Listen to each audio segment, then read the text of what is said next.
The morning of April 14th, 1943, began like hundreds before it for the small intelligence hut at Henderson Field, Guadalcanal. The war in the Solomon Islands had become a grinding routine of heat, humidity, malaria pills, and coded Japanese radio traffic. Most intercepted messages were routine: supply movements, weather reports, administrative chatter, occasional tactical directives. The US Navy's codebreakers, exhausted, overworked, and mostly ignored, spent days piecing together scraps of numbers and kana characters to build a picture of enemy intentions. But shortly after dawn, a new intercepted transmission arrived on the cluttered table of Lieutenant Commander Jasper Holmes, one of the key analysts of Station Hypo, the US Navy's cryptographic unit in the Pacific. At first glance, it looked like another movement order, a list of coordinates, times, aircraft types, and escort details. Nothing unusual, but a few lines into the translation, one officer stopped cold. "Commander, read this." Holmes leaned over the page, scanning the translated characters. His eyes widened.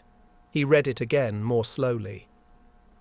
The Japanese message was not routine. It was something unheard of.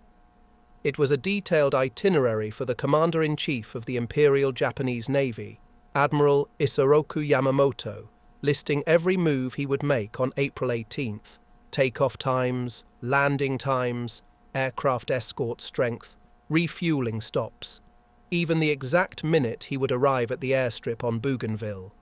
Yamamoto, the architect of Pearl Harbor, the man who had planned the attack that plunged America into war, the most brilliant strategic mind in the Japanese Empire. And now, by pure overconfidence, he had broadcast his entire flight schedule over radio. Encrypted, yes, but using a code the Americans had already broken. One officer stared at the message and breathed, "This is it! This is the chance!" The room fell silent. Everyone knew what the message meant.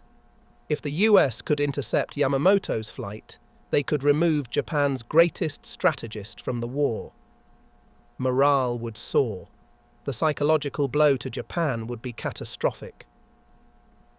But there was another side to it. They also knew this mission was nearly impossible. The interception point, off Bougainville, was over 1,000 miles from the nearest US airfield capable of launching fighters. No American fighter had ever attempted a mission at that range. The distances, weather, fuel burn, and enemy air presence made the idea seem suicidal. Yet Admiral Chester Nimitz, commander of the Pacific Fleet, didn't hesitate. He forwarded the decoded message to Admiral Mark Mitcher and said, "We must get Yamamoto." Within hours, a plan took shape, one of the most daring of the entire war. Only one fighter in the world could reach Bougainville, engage enemy fighters, and maybe make it home. The Lockheed P-38 Lightning. A fast, twin-engined interceptor with long range and brutal firepower. But even the P-38 was pushed far beyond its limits for this mission. Each plane would need extra drop tanks, stripped-down weight, perfect fuel management, exact timing down to the second, dead reckoning navigation over open ocean. And even then, pilots estimated they might land with less than 5 minutes of fuel, if they made it back at all. From the 339th Fighter Squadron, a small group of the best pilots was selected. Among them was Lieutenant Rex T. Barber, lean, deadly at the controls, known for calm nerves and steady shooting. When the pilots were briefed on the mission, the room froze.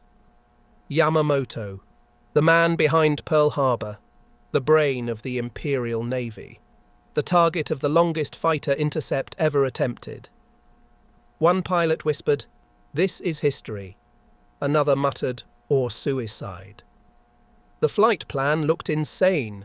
They would have to fly over 400 miles of open sea, at treetop level, 30 to 50 feet above the waves, in radio silence, without landmarks, without backup, without turning back. The commanding officer laid it out plainly. If you miss the intercept window by even 1 minute, you will be alone over enemy territory with empty tanks. There will be no rescue. If you get hit, you won't make it home." The room was silent. Then Barber asked a single question. "When do we take off?" Before the mission could proceed, Washington raised one final objection. If the US attacked Yamamoto based on decrypted messages, Japan might realize their code was broken. Nimitz responded with a simple solution. Say we had a coast watcher who saw a large flight depart Rabaul. It was a lie, but the mission was too important. Japan could never know the truth. By sunset on April 17th, the plan was finalized. The P-38s were armed and fueled beyond safe limits. Pilots tried to sleep, but none did. At 7 a.m., engines roared to life across Henderson Field. 18 P-38. Lightnings lifted into the sky, on a mission no fighter squadron had ever attempted, and none would attempt again. They were going hunting. They were going after Yamamoto.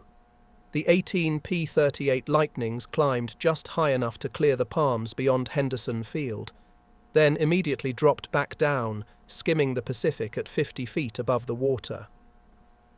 The sun had barely risen, yet the heat was already building in the cockpits. Salt spray streaked the windshields. Engines howled in synchronized rhythm as the formation began the most precise long-range intercept ever attempted.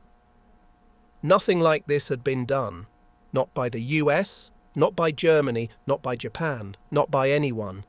The pilots had to fly over 400 miles across open ocean, without landmarks, without radio chatter, without climbing above radar range. Their only navigation was sunlight, wave patterns, and a compass that drifted slightly with every vibration. Lieutenant Rex Barber watched the ocean rush beneath his canopy.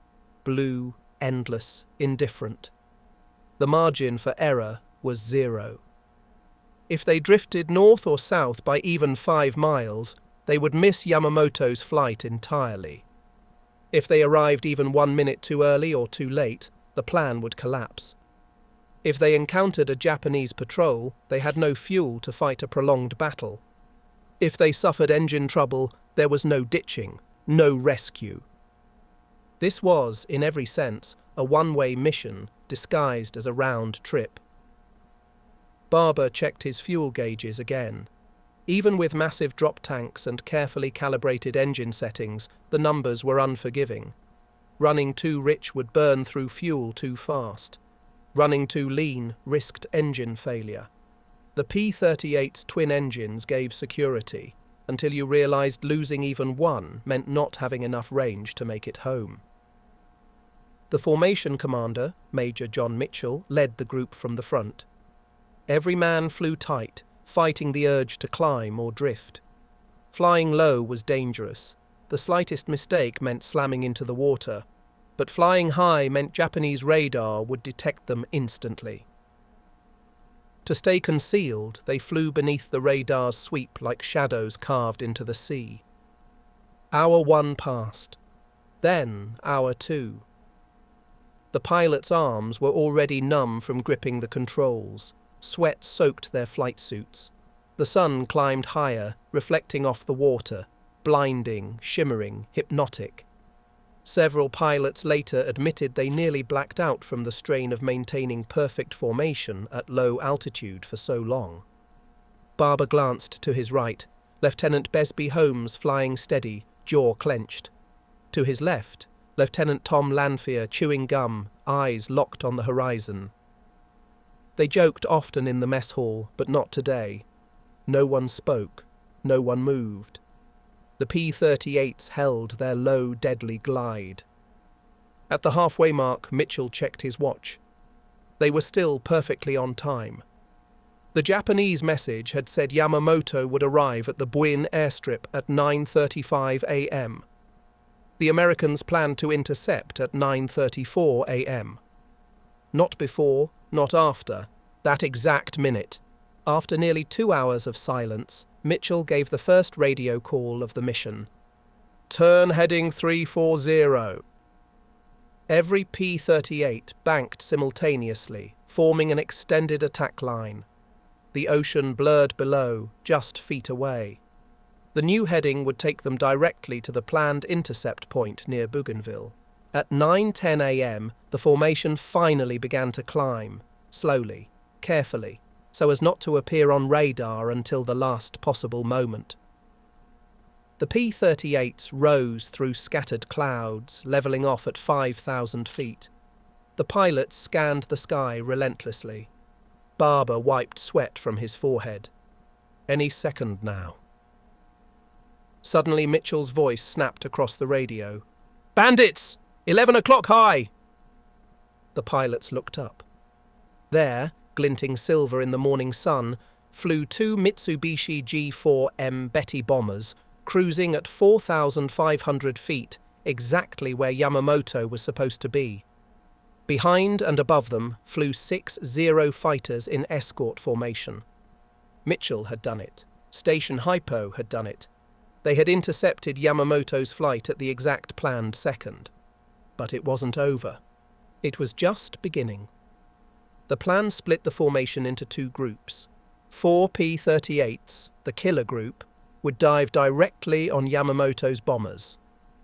14 P-38s, the top cover, would climb to engage the Zero escorts.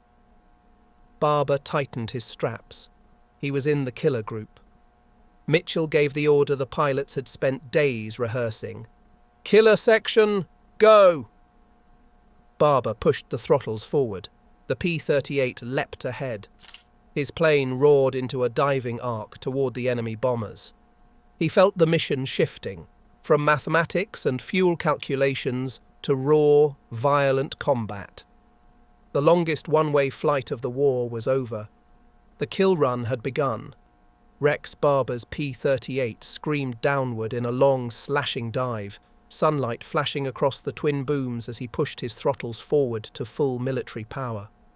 The Betty bombers loomed larger with every passing second, sleek green silhouettes against the sky, cruising along their perfectly timed approach toward Bougainville. Behind and above them, 6 Zero escorts reacted in a moment of panic, splitting apart as they tried to untangle the sudden American attack. Barber barely noticed. His focus was locked on the lead bomber, the one carrying Admiral Isoroku Yamamoto, the architect of Pearl Harbor, the mind behind Japan's early successes, the most important target any American fighter pilot had ever been ordered to kill. And Barber had only one pass to make it happen.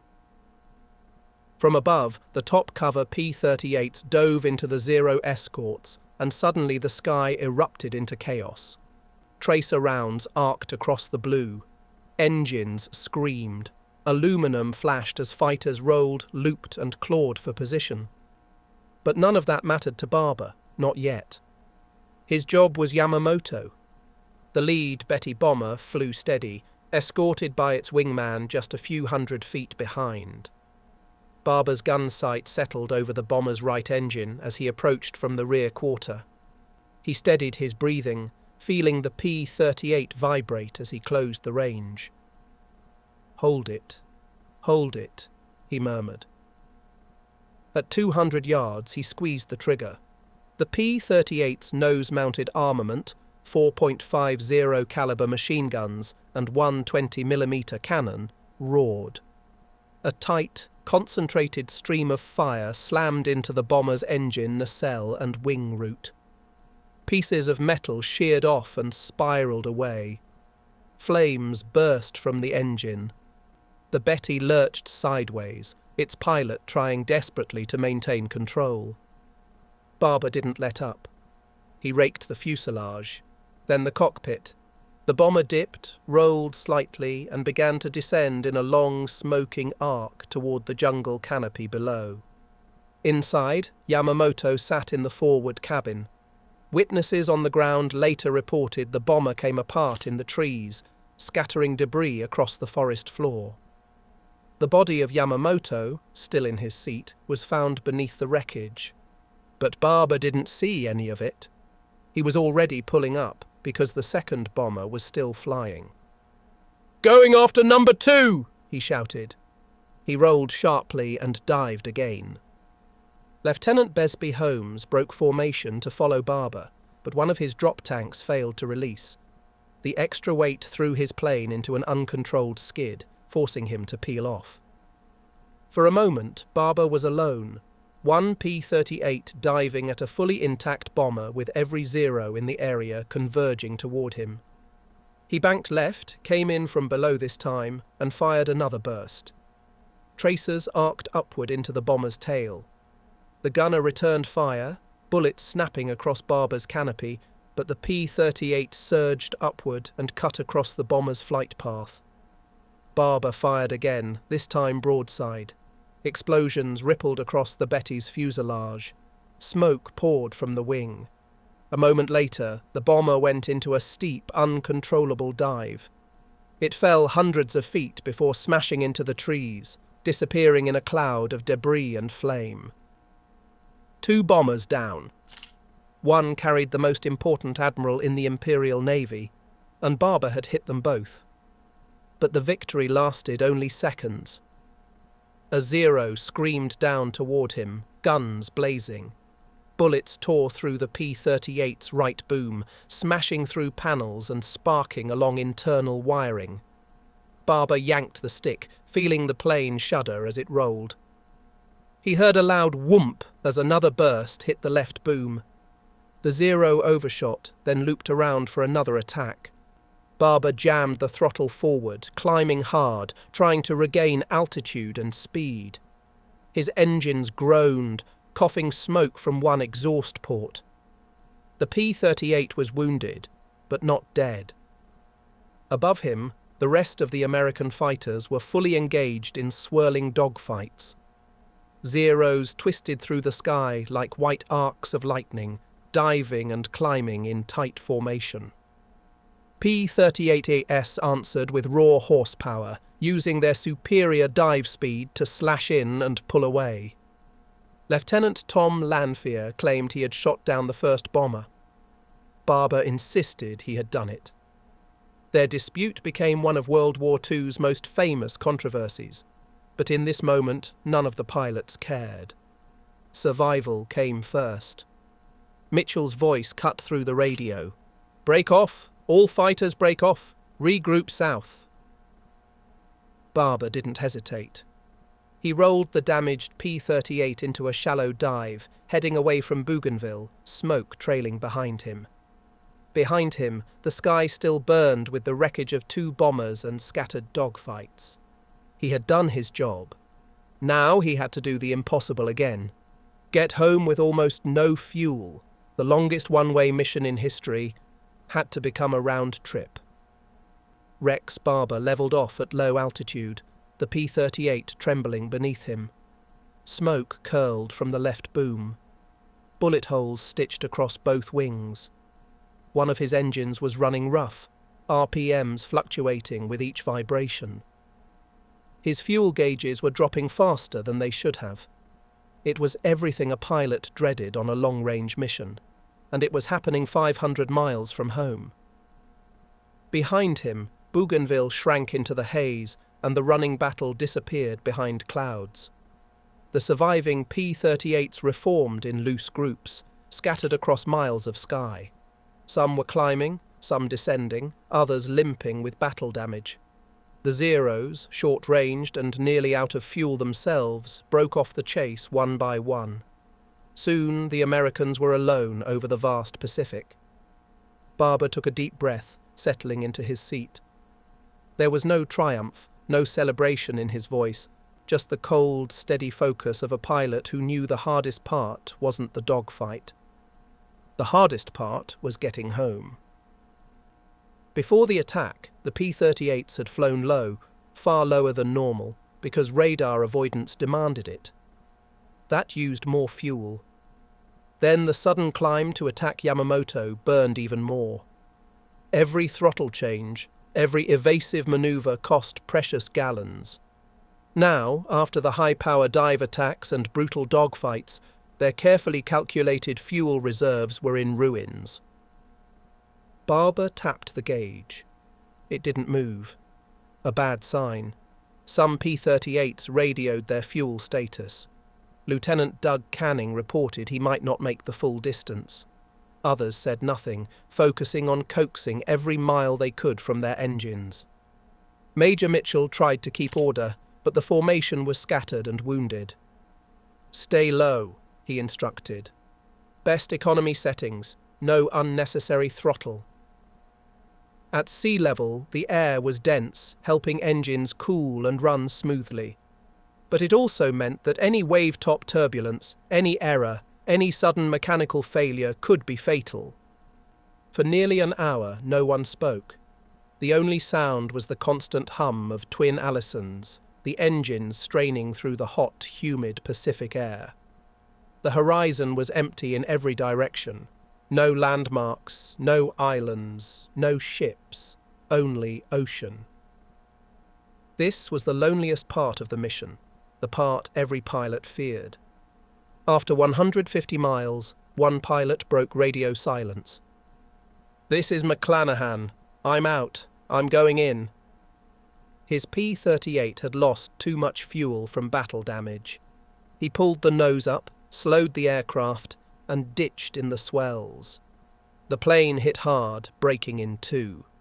McClanahan scrambled out of the cockpit before it sank beneath him. The rest of the formation dipped their wings in silent acknowledgement. They could not stop. They could not circle. They could not offer help. Stopping meant death. They continued on. Barber checked his right engine. It was overheating. He retarded the throttle slightly, coaxing the temperature down, even though it cost him speed. The left engine, hammered by gunfire, coughed intermittently, sending vibrations up through the controls. He whispered to himself, "Hold together, just a little more." He trimmed the plane, leaned the fuel mixture to its absolute limit, and focused on keeping the P-38 level. The water below rushed past like a river of blue fire. One mistake, one mechanical failure, and he would join McClanahan in the sea. Time became strange. Minutes stretched endlessly. The pilots stared at their instruments, willing the needles to hold steady. Henderson Field was still hours away, too many hours. Then, at last, the dim outline of the northern Solomons appeared on the horizon, just a faint smudge of land in the distance, but enough to confirm they were on the right heading. Barber exhaled for the first time in what felt like forever. But there was still one more danger. To reach Henderson Field, the P-38s had to climb over the mountainous spine of Guadalcanal. It wasn't very high, but for engines running on fumes, it was a cruel final obstacle. Barber advanced the throttle slowly, praying the engine wouldn't choke. The left engine sputtered, smoke trailing again. Barber tapped the gauge, pleading silently. At treetop level, the P-38 barely cleared the ridge. Then the runway appeared below, a miracle strip of packed coral and pierced steel planking. Barber radioed in, "Lightning inbound, minimal fuel." Controllers cleared them immediately. Barber lined up for final approach, lowered the gear and held his breath. The wheels touched down, hard but safe. As he rolled down the runway, both engines sputtered, then died. His P-38 coasted silently to a stop, completely out of fuel. Barber sat in the cockpit, breathing heavily. He had survived the longest, most dangerous one-way fighter mission of World War II. Later that day, the news spread through Henderson Field. Yamamoto was dead. Pilots gathered silently in the shade of palm trees, some exhausted, some shell-shocked, some unable to believe what they had done. Their mission had changed the war's psychological balance. Japan had lost its greatest strategist, but none of the pilots celebrated loudly. They were too drained, too aware of the risk, too conscious of the men who hadn't made it home. Rex Barber stepped out of his aircraft, legs shaking from fatigue, and whispered only one sentence. "We made it back. That's what matters." And it was true. The longest one-way fighter mission of the war had ended in the most precise and daring intercept in aviation history.